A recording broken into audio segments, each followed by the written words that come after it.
আসসালামু আলাইকুম প্রিয় শিক্ষার্থী বন্ধুরা, আশা করি সবাই ভালো আছো। আমি ব্যষ্টিক অর্থনীতির একটি গুরুত্বপূর্ণ প্রশ্ন নিয়ে তোমাদের সামনে হাজির হয়েছি। সমালোচনা সহ ক্রমহ্রাসমান প্রান্তিক উপযোগ বিধিটি ব্যাখ্যা করো। সমালোচনা সহ ক্রমহ্রাসমান প্রান্তিক উপযোগ বিধিটি ব্যাখ্যা করো। ভেরি ভেরি ইম্পর্টেন্ট একটা কোয়েশ্চেন। আমরা মনোযোগ সহকারে প্রথম থেকে শেষ পর্যন্ত ক্লাসটি দেখবো ইনশাল্লাহ। যদি প্রশ্নে সমালোচনা শব্দটা উল্লেখ নাও থাকে, যেহেতু বিধি বা তত্ত্ব, ওই ক্ষেত্রে আমরা সমালোচনা দিয়ে দিব। আর যে কোনো বিধি বা তত্ত্ব ব্যাখ্যা করতে গেলে 5টা ধাপ আমাদের মেনটেন করতে হয়। প্রথমত হচ্ছে ভূমিকা, সূচনা বা প্রেক্ষাপট। কোন প্রেক্ষাপটে বা কোন কিসের ভিত্তিতে বা কে এই বিধিটা প্রদান করছে বা তত্ত্বটা প্রদান করছে, ওই নিয়ে একটু আলোচনা প্রথম ধাপে। দ্বিতীয় ধাপে হচ্ছে মূল বক্তব্য, অর্থাৎ বিধি বা তত্ত্বের মূল কথাটা কি। তৃতীয় হচ্ছে অনুমিত শর্ত, অর্থাৎ প্রত্যেকটা তত্ত্বেই বা বিধিতে কিছু দুর্বলতা দিকগুলো থাকে, ওইগুলো অনুমিত শর্ত আকারে প্রকাশ হয়ে থাকে। অর্থাৎ ওই অনুমিত শর্তগুলো যদি ঠিক থাকে তাহলে বিধিটি যা বলছে তা সত্য, এটাকে বলা হয় অনুমিত শর্ত। তো তৃতীয় ক্ষেত্রে আমরা অনুমিত শর্ত দিব। চতুর্থ আমরা বিস্তারিত ব্যাখ্যা দিব। ওই ক্ষেত্রে সারণীর সাহায্যে ব্যাখ্যা দিতে পারো, চিত্রের সাহায্যে ব্যাখ্যা দিতে পারো, অথবা সারণী এবং চিত্র উভয় সাহায্যে ব্যাখ্যা দিতে পারো। যদি পারো সারণী এবং চিত্র উভয় সাহায্যে ব্যাখ্যা দিলে সবচেয়ে ভালো হয়। আর পঞ্চম হচ্ছে সমালোচনা। শুরু করি। আমি ভূমিকার জায়গায় যেটা লিখবো, ভূমিকা শব্দটা তো লিখবো না, ভূমিকার জায়গায় বা সূচনার জায়গায় যা লিখবো তা হচ্ছে ভোক্তার আচরণ ব্যাখ্যা করতে গিয়ে অধ্যাপক মার্শাল, কোন অধ্যাপক মার্শাল। আমরা জানি ব্যষ্টিক অর্থনীতিতে সবচেয়ে বেশি ভূমিকা রাখছেন কিন্তু কি অধ্যাপক মার্শাল। তো লিখবো ভোক্তার আচরণ ব্যাখ্যা করতে গিয়ে অধ্যাপক মার্শাল 1890 সালে। ভোক্তার আচরণ ব্যাখ্যা করতে গিয়ে অধ্যাপক মার্শাল 1890 সালে তার বিখ্যাত গ্রন্থ দ্য প্রিন্সিপাল অফ ইকোনমিক্স তে ক্রমহ্রাসমান প্রান্তিক উপযোগ বিধিটি প্রদান করেন। আমি আবার বলি, ভোক্তার আচরণ ব্যাখ্যা করতে গিয়ে অধ্যাপক মার্শাল 1890 সালে তার বিখ্যাত গ্রন্থ দ্য প্রিন্সিপাল অফ ইকোনমিক্স তে ক্রমহ্রাসমান প্রান্তিক উপযোগ বিধিটি প্রদান করেন। আচ্ছা, বিধির মূল কথায় যদি আমি যাই, বিধির মূল কথা হচ্ছে একজন ভোক্তা কোনো নির্দিষ্ট সময়ে একটি দ্রব্যের ভোগ ক্রমাগত হারে বৃদ্ধি করতে থাকবে। কোনো নির্দিষ্ট সময় কোনো ভোক্তা একটি দ্রব্যের ভোগ ক্রমাগত হারে বৃদ্ধি করতে থাকলে ওই দ্রব্য থেকে প্রাপ্ত মোট উপযোগ বাড়লেও প্রান্তিক উপযোগ ক্রমশ হ্রাস পায়। ইয়ে হচ্ছে ক্রমহ্রাসমান প্রান্তিক উপযোগ বিধির মূল কথা। আমি আবার বলি, কোন নির্দিষ্ট সময় একজন ভোক্তা একটি দ্রব্যের ভোগ ক্রমাগত হারে বৃদ্ধি করতে থাকলে ওই দ্রব্য থেকে প্রাপ্ত মোট উপযোগ বাড়লেও প্রান্তিক উপযোগ ক্রমশ হ্রাস পায়। মোট উপযোগ ক্রমহ্রাসমান হারে বাড়ে কিন্তু প্রান্তিক উপযোগ হ্রাস পায়। ইহাই ক্রমহ্রাসমান প্রান্তিক উপযোগ বিধির মূল কথা। আর আমরা যেহেতু ক্রমহ্রাসমান প্রান্তিক উপযোগ বিধিটা পড়তেছি অধ্যাপক মার্শাল প্রদত্ত, তাহলে এখানে মার্শালের সংজ্ঞাটা দিতে পারো। মূল বক্তব্যের মধ্যে মার্শালের সংজ্ঞাটা দিতে পারো, যে অধ্যাপক মার্শাল বলেন, কোন ব্যক্তি কোন দ্রব্যের মজুদ বৃদ্ধির ফলে যে বাড়তি উপযোগ লাভ করে, কোন ব্যক্তি কোন দ্রব্যের মজুদ বৃদ্ধির ফলে যে বাড়তি উপযোগ লাভ করে তা মজুদ বৃদ্ধির সাথে সাথে ক্রমশ হ্রাস পায়। আমি আবার বলি, অধ্যাপক মার্শাল বলেন, কোন ব্যক্তি কোন দ্রব্যের মজুদ বৃদ্ধির ফলে যে বাড়তি উপযোগ লাভ করে তা মজুদ বৃদ্ধির সাথে সাথে ক্রমশ হ্রাস পায়। এইটুকু দিয়ে দিবা মূল বক্তব্য। এরপরে যাবো তোমরা অনুমিত শর্ত। খেয়াল রাখতে হবে কিন্তু অনুমিত শর্তগুলোকে যখন আমরা বিপরীতভাবে উপস্থাপন করি তখন সেগুলো হয়ে যায় সমালোচনা।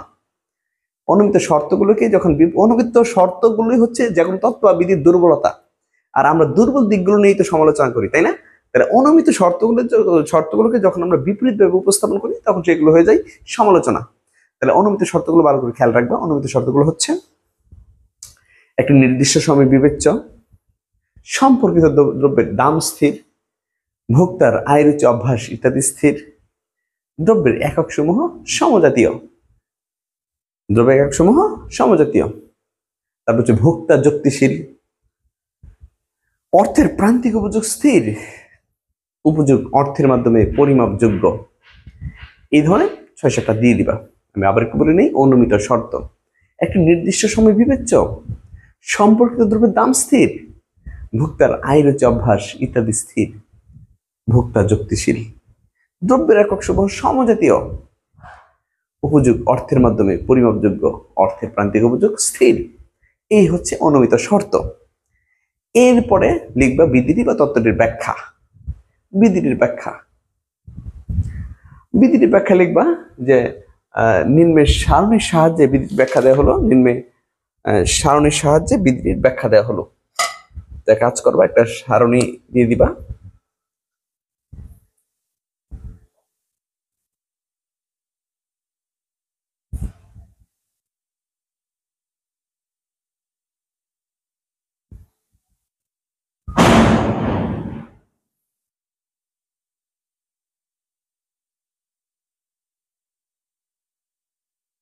ভোগের একক, ঠিক আছে, মোট উপযোগ,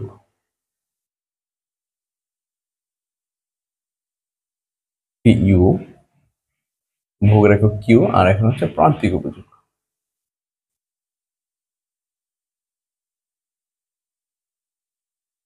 প্রান্তিক উপযোগ এম ইউ।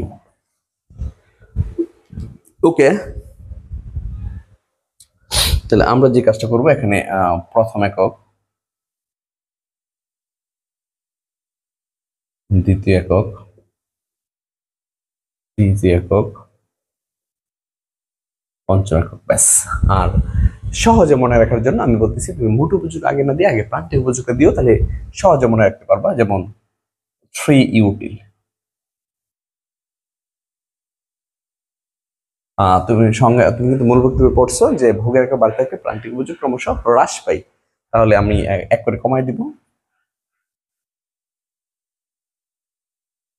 দেখো, প্রথম এককে 3 ইউটিল, দ্বিতীয় এককে 2 ইউটিল, তৃতীয় 1 ইউটিল, আমি এক করে কমিয়ে দিছি, একদম এক পর্যায়ে মাইনাস চলে আসছে।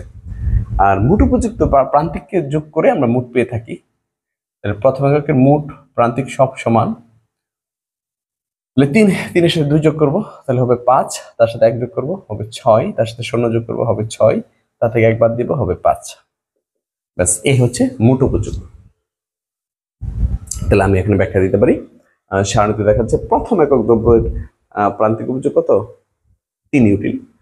দ্বিতীয়, তৃতীয়, চতুর্থ একক দ্রব্যের প্রান্তিক উপযোগ থাকবে 2, 1 এবং 0 ইউটিল। পঞ্চম একক দ্রব্যের প্রান্তিক উপযোগ -1। এক্ষেত্রে দেখা যাচ্ছে ভোগের একক বৃদ্ধির সাথে সাথে প্রান্তিক উপযোগ ক্রমশ হ্রাস পাচ্ছে, যা ক্রমশ প্রান্তিক উপযোগ বিধিকে নির্দেশ করে। ঠিক আছে, সারণীতে দেখা যাচ্ছে প্রথম একক দ্রব্যের প্রান্তিক উপযোগ 3 ইউটিল, দ্বিতীয় একক দ্রব্যের প্রান্তিক উপযোগ 2 ইউটিল, তৃতীয়, চতুর্থ একক দ্রব্যের প্রান্তিক উপযোগ 1 এবং 0 ইউটিল। পঞ্চম একক দ্রব্যের প্রান্তিক উপযোগ কি? -1 ইউটিল। এক্ষেত্রে দেখা যাচ্ছে ভোগের একক বৃদ্ধির সাথে সাথে প্রান্তিক উপযোগ ক্রমশ হ্রাস পাচ্ছে, যা ক্রমশ প্রান্তিক উপযোগ বিধিকে নির্দেশ করে। আর চিত্রের সাহায্যে ব্যাখ্যা করা হলো। তাহলে তুমি এখন চিত্র রাখবা।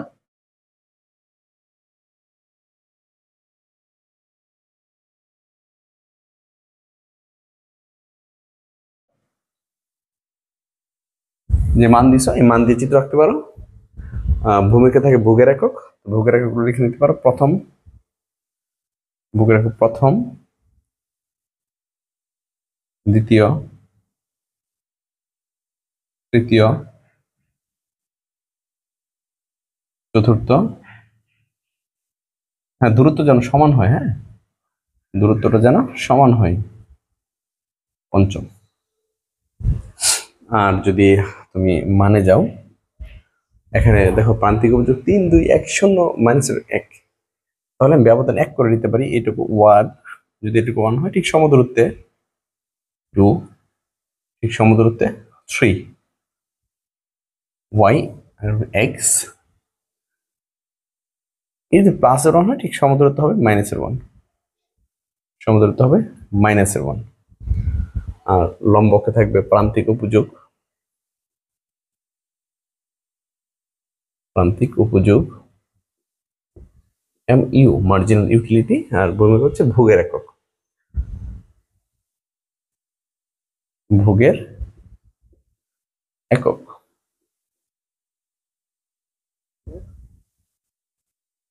ওকে, তো চিত্র যদি আমরা আঁকি, যে প্রথম একক হচ্ছে 3 ইউটিল, যখন 1 প্রথম একক তখন 3 ইউটিল, এই একটা দাগ টেনে দিবা। যখন দ্বিতীয় একক তখন 2 ইউটিল,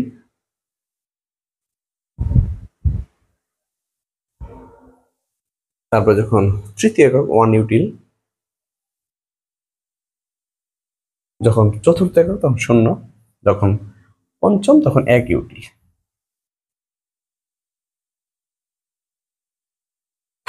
এখন ওই সংমিশ্রণ সূচক যে বিন্দুগুলো আছে বিন্দুগুলো যোগ করে দিতে পারো, একদম যোগ করে দিবে। যোগ করে দিলে এটা হবে এম ইউ, ধরো A B C B E. তো আমরা চিত্রের সাহায্যে ঠিক এইভাবে ব্যাখ্যা দিতে পারি। চিত্রের ভূমিকে ভোগের একক, লম্বকে প্রান্তিক উপযোগ নির্দেশ করা হলো। চিত্রে দেখা যাচ্ছে প্রথম একক ভোগ করে বা প্রথম ইউটিল ভোগ করে বা প্রথম একক ভোগ করে ভোক্তা প্রান্তিক উপযোগ লাভ করে 3 ইউটিল। তৃতীয় একক ভোগ করে ভোক্তা প্রান্তিক উপযোগ লাভ করে যথাক্রমে 2 এবং 1 ইউটিল।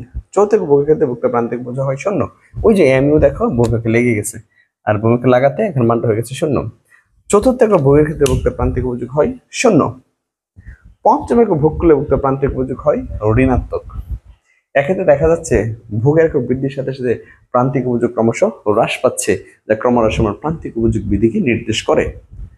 ঠিক আছে, চিত্র ভূমিকে ভোগের একক, লম্বকে প্রান্তিক উপযোগ নির্দেশ করা হলো। চিত্রে দেখা যাচ্ছে প্রথম একক ভোগের ক্ষেত্রে ভোক্তা প্রান্তিক উপযোগ 3 ইউটিল, তৃতীয় একক ভোগের ক্ষেত্রে ভোক্তা প্রান্তিক উপযোগ কমে 2 এবং 1 ইউটিল হয়। চতুর্থ একক ভোগের ক্ষেত্রে ভোক্তা প্রান্তিক উপযোগ হয় 0।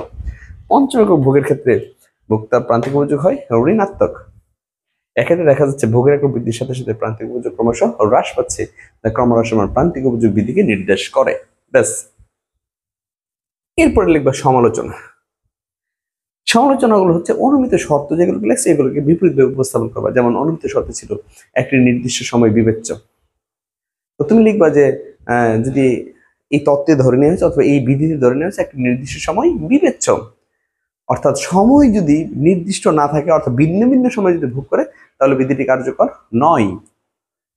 এইভাবে প্রত্যেকটা যে সম্পর্কিত দ্রব্যের দাম স্থির, এখন তো হয় সম্পর্কিত দ্রব্যের দাম যদি স্থির না থাকে তাহলে বিধিটি কার্যকর হয় না। দ্রব্যের একক সমজাতীয়, হ্যাঁ দ্রব্যের একক যদি সমজাতীয় না হয় তাহলেও বিধিটি কার্যকর হয় না। এই অনুমিত শর্তগুলোকে তুমি বিপরীতভাবে উপস্থাপন করবা, তাহলেই সমালোচনা হয়ে যাবে। আশা করি সবাই খুব ভালো করে বুঝতে পেরেছ। আমার ক্লাস যদি ভালো লাগে তুমি তোমার বন্ধু বান্ধব সবাইকে আমার অনলাইন ক্লাসের বিষয়ে শেয়ার করো। ভালো থাকো, সুস্থ থাকো। আসসালামু আলাইকুম।